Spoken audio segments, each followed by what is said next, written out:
Good day for M Soto Electrical po.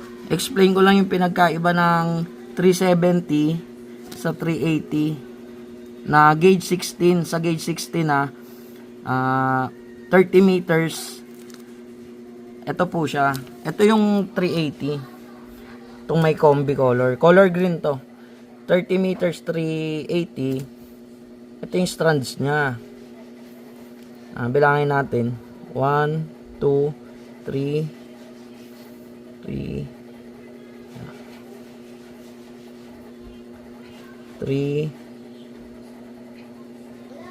gulo 3 4 5 6 7 8 9 10 11 12 13 14 15 16 17, 18, 19, 20, 21, 22, 23. 23 strands po siya na yung strands is maninipis. So, pagdating naman dito sa 370, ito naman yan, yung 370, ito siya. Yung kanina yung green, ito, 380. Ngayon dito tayo sa 370.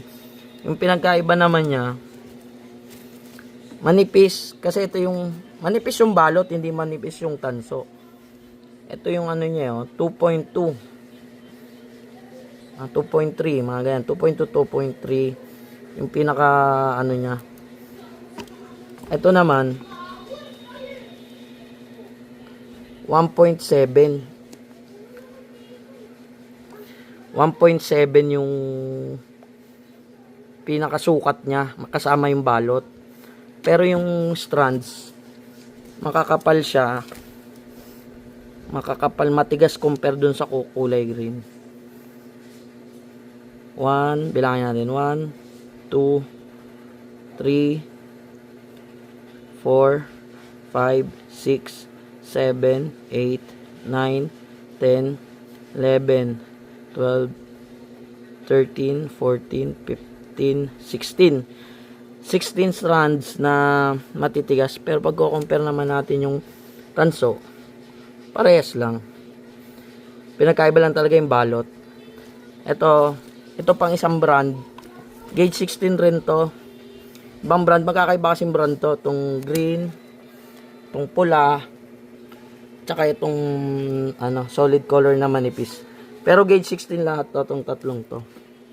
Ayan po. Ito naka-post na